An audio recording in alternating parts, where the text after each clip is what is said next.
আমার এটা আমার মেজদার নাতনি, মেয়ে নয়। হ্যাঁ, বিস্কুটের প্যাকেট নিয়েছে আবার সকাল সকাল। কালকে রাত্রিবেলা কারেন্ট চলে গেছিলো ওদের ওখানে, আমাদের এখানে ঘুরতে এসছে। বিস্কুট খাবে? টাটা করে দাও, ভিডিও তুলছে, টাটা। আজকে আমাদের ঘরে একটু আমার মেজদার মেয়েটে সব মেয়ে জামাই এসছে, তার জন্য আমি একটু মাংস আর ভাত, কলমি শাক ভাজা এটুকুনি করবো। সব রেডি করে নিয়েছি আমি, আলু ভেজে নিয়েছি, আর দেখো মাংসটা ধুয়ে রেখে দিয়েছি, আর এখানে পেঁয়াজ কুচিয়ে নিয়েছি, আর এখানে আমি ফোড়নে দেবো গোটা তেজপাতা, শুকনো লঙ্কা, গোটা জিরে আর গরম মশলা। এটা আমি ফোড়নে প্রথমে দিয়ে দিলাম, পেঁয়াজ কুচিটা দিয়ে দিলাম, ভাজবো। পেঁয়াজটা ভাজা হয়ে গেছে, এবার মাংসটা আমি দিয়ে দিলাম। আমি একটু মাংস ভেজেই করি, আমি অন্যান্য মুরগির মাংসতেও করার সময় ভিডিওতে আপনাদেরকে বলেছি, আমার ভেজে করতে আমার মাংসটা খুবই সুন্দর লাগে।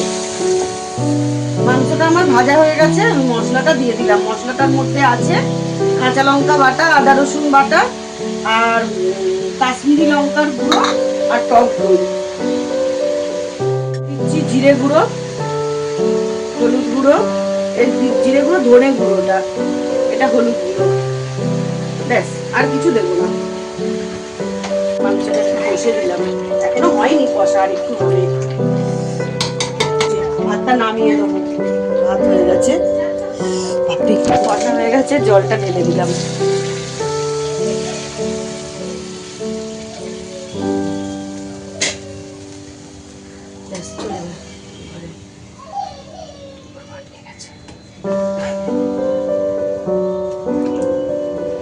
কাঁচা লঙ্কার এটা, গুঁড়ো লঙ্কা দিইনি, একটু লঙ্কার জন্য খালি কাশ্মীরি লঙ্কার গুঁড়ো দিয়েছে।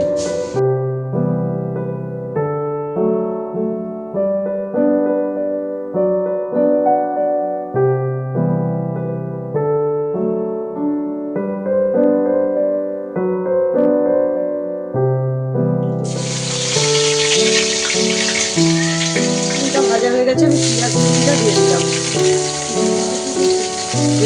না থেতো করে, রসুনটা থেতো করে দিয়েছি। থেতো করে দিলে কি বলতো, একটু ভালো লাগে, ভালো ভাজা হয়ে যায়। আর পেঁয়াজটা ভাজা হয়ে গেছে, কলমি শাকটা আমি দিয়ে দিলাম।